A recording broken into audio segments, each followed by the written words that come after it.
আমি শহীদ শফিকুদ্দিন আহমেদ আহনাফের মা এবং জুলাই 24 শহীদ পরিবার সোসাইটির ট্রেজারার হিসাবে কাজ করছি সকল শহীদ পরিবারকে নিয়ে।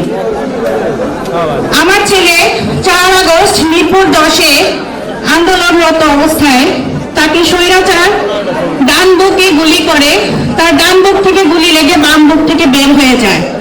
আমার ছেলে বিএফ শাইন কলেজের একাদশ শ্রেণীর মেধাবী ছাত্র ছিল এবং তার অনেক স্বপ্ন ছিল সে একজন বড় বিজনেসম্যান হবে এবং একজন, ওর গিটার বাজাতে খুব শখ ছিল, সে একজন বড় ব্র্যান্ড শিল্পী হবে। তো তার কোনো স্বপ্নই পূরণ হলো না এই স্বৈরাচার খুনি হাসিনার কারণে। আমি আজকে এখানে জনাব তারেক রহমান স্যারের কাছে বিনীত অনুরোধ করব, আপনি আগামী নির্বাচনে ইনশাআল্লাহ যদি জয়ী হন অবশ্যই আমাদের সকল শহীদদের হত্যার বিচার করবেন আশা রাখি। কারণ আমরা যেমন কাজ পড়ে গেলে যেমন ভেঙে যায়, সেই বিশ্বাসটা আমাদের ভেঙে গেছে ইন্টারিম সরকারকে গঠন করার পরে। আমরা যেই আশা নিয়ে ইন্টারিম সরকারকে গঠন করেছিলাম আজকে সেই আশা আমাদের পূরণ হয়নি।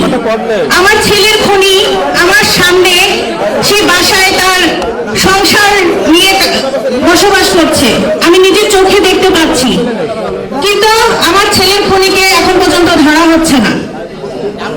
আমি সকল শহীদের প্রতি সম্মান রেখে শ্রদ্ধা জানিয়ে তাদের আত্মার মাগফিরাত কামনা করছি এবং আমাদের দেশনেত্রী বেগম খালেদা জিয়া তার আত্মার মাগফিরাত কামনা করছি, আল্লাহ যেন তাকে জান্নাতবাসী করেন। এবং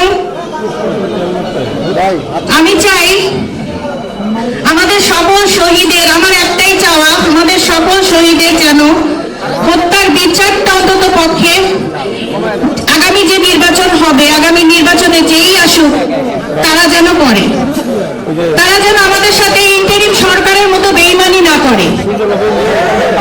আজকে আমাদের সন্তানদের রক্তের উপরে যারা বসে আমাদের সাথে বেইমানি করছে, আগামী যারা নির্বাচনে আসবে তারা তো জনগণের ভোটেই আসবে, তারা যে আমাদের সাথে ন্যায় করবে এই বিশ্বাসটা আসলে আমরা এখন পর্যন্ত ধারণ করতে পারছি না।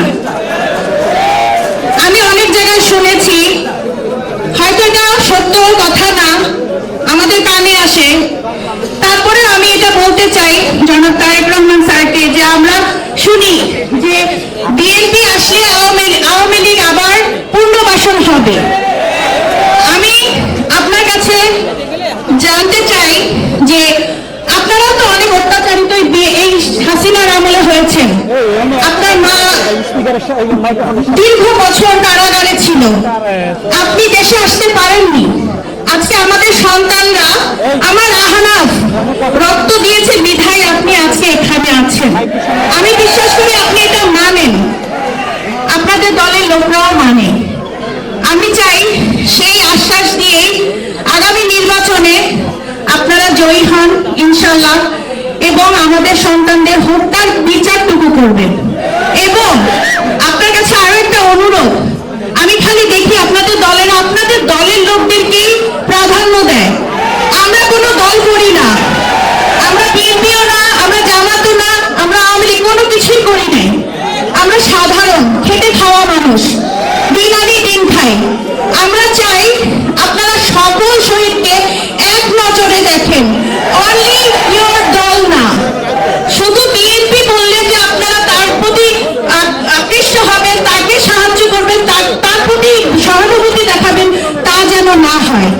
আপনাদের আমাদের 1400 শহীদ পরিবার আপনার কাছে যেন সমান থাকে, 22,000 আহতরা তারা যেন আপনাদের কাছে সমান থাকে, এইটুকুই আমার চাওয়া জনাব তারেক রহমান স্যারের কাছে। ধন্যবাদ। আসসালামু আলাইকুম।